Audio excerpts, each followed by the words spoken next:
كيكه البلح الاسود جميل دي بقى مجربه يا عملناها جماعه جميله والناس الصغير والكبير جربناها استحبها. جميله. والانقح من كده ان لما تتاخدوا الصبح هقول لكم الفوائد بتاعتها ازاي. البلح الاسود عموما هو بيختلف عن البلح الاحمر ان انا بغسله عادي جدا جدا جدا جاي، وكمان انا بقشره.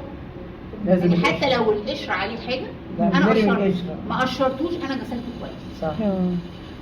غني بالالياف، هم كام 12 فايده. غني بالالياف، يعزز صحه الجهاز الهضمي، يساعد على حركه الامعاء الجيده، يحتوي على فيتامينات ومعادن ضروريه مثل الحديد اللي بيقاوم الانيميا، يحتوي على البوتاسيوم والمغنيسيوم، يمد الجسم بالطاقه بفضل السكريات الطبيعيه بدل سكر فاكهه. يا جماعه احنا بناكل بقلب جامد، بس اللي عنده مرض السكر ما يكترش. يقلل. ايوه ما يكترش. فيه مواد اكسده تدعم المناعه وتحمي الخلايا من التلف.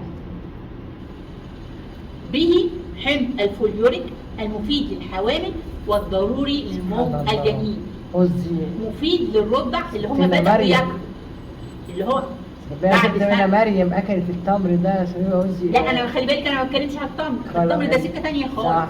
والسماد العين سكه ثالثه خالص. سبحانك يا رب، سبحانك يا رب، سبحانك. كل دول زي ما عملنا في التفاح وعملنا في العنب له سكتهم، لكن هم بيتجمعوا في فكره معينه. قلنا يساعد اللي هم السن الصغير اللي هو يا دوب بيبدا ياكل على النمو السليم وصحه العظام لما بيجي من معادن من بوتاسيوم ومغنيسيوم وفوسفور اهو. جميل. مصدر غني بفيتامين سي وفيتامين بي 6. بي 6 ده تحفه. مصدر للمعادن المهمه زي الكالسيوم بوتاسيوم حديد.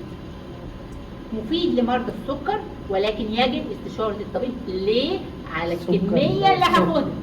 بتوع السكر دول يا جماعه احنا ما بنحرمهمش، لكن بنديهم كل حاجه بمقدار عشان اديهم المقدار الصح. ابقى عارفه البلحايه فيها قد ايه سعر وقد ايه سكر. قصه ثانيه خالص. انا عايزه اقول لكم انا حضرت مره مؤتمر عن موضوع السكر والفاكهه ده. محتاج يعني كمبيوتر كده يقول لك البلحايه فيها كذا، التين فيه كذا، لكن في المجمل وفي الخلاصه ان هم ياكلوهم بحرص، ياكلوا الفواكه الغنيه بالسكريات بحرص. صح. بالطريقه دي هم بتوع السكر مرض السكر لازم يتحدد لهم كميه البلح اليوميه المتناوله لتحسين مستوى السكر في الدم ما يطلعش من غير مناسبه. التناول يومي للصحه افضل. دليل البلح الاسود. بدل قلت التناول اليومي لصحه افضل يبقى ماما تعمل ايه؟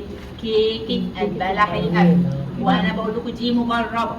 اللي ما عندوش فلوس يشتري كيلو ب 60 جنيه هو هيشتري 10 بلحات. 10 توزن لنا يا عم 10 مش هتلاقي حاجه خالص. واروح مزوده ثلث كوبايه سكر. لكن في حال استخدام ال 20 بلحه اللي انا هقول عليهم دول اللي هم اوزن لنا برضه يا عم نص كيلو، هيبقوا نص كيلو. في الحاله دي انت مش هتحتاجي سكر خالص. جميل. طبعا بقى كل الفوائد دي زائد ان انا ما دخلتش سكر ابيض، ده في حد ذاته انجاز.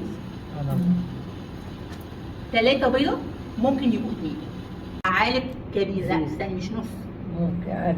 انا قلت لك تلت او 4 معالق كبيره. كوب بلح اسود. بسم الله ما شاء الله. انا من خلال معاملتي هم 20 بلح. جميل. الكوب ده بعد ما اخلي النوى هيطلعوا 20 بلح. فانا اروح للراجل اوزن لي 20 بلح بس. نضرب الجميع في الخلاط ثم نضيف الدقيق. دي حاجه اسمها المكونات الطريه. هحط المكونات الجافه. بصوا بقى عشان انا حاطه ايه؟ حاطه 20 بلح. بقى سكر. ونفس الفكره بحفظها لكم لما اعمل كيكه الجرة. جميل. دي حاجات بتقل الكيكه. لازم احط حاجات عشان تساعد على الرفع. زي ايه؟ احط 2 كوب دقيق معاها بيكنج باودر زائد ملعقه صغيره بيكربونات صوديوم. ايه بيكربونات الصوديوم ده؟ احنا واحنا بنعمل الملوخيه مش أيوة، بنحط كربونات وكده بودره بيضه. هي دي عشان تدينا اللون للملوخيه وتدينا العرق. هنا بقى احنا بنحطها عشان ترفع معايا البلح المتقل الكتير. خلاص نضرب خفيف، والاحسن ان انا بعد ما احط المواد الجافه دي اللي هو الدقيق والكربونات والبيكربونات بالمعلقه او بالبتاع السلك، مضرب السلك، مضرب يدوي كده. مضرب يدوي. واروح عامله ايه؟ مفضياه الكميه دي بتكفي صاج 26 او 8، لا 26 28 حاجه. يعني هو اكبر من ده شويه، اكبر من الحجم ده شويه. وده في حد ذاته حلو. ليه بقى؟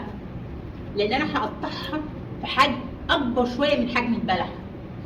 يا بلح صحيح، بلح صحيح. لا ضربته في الخلاط. انا ضربته في الخلاط. ضربته. في ناس ما بتحبش تضربها، بس انا من 2 ل 3 بيض. لو عندك 2 حطي، لو عندك 3 اللي يكون احسن. نص كوب لبن، تلت او اقل زيت. ازاي هتحكميها ازاي؟ دكتور معايا تلت او اقل بعينك كده، يا 4 معالق كبار يا تلت كوبايه زيت. كوب بلح اسود طلع مخلي حوالي 20 بلح. وقلنا هنروح للراجل مش هنتعامل بالكيلو، هنقول له وزن لنا دول وزي ما نضرب الجميع في الخلاط.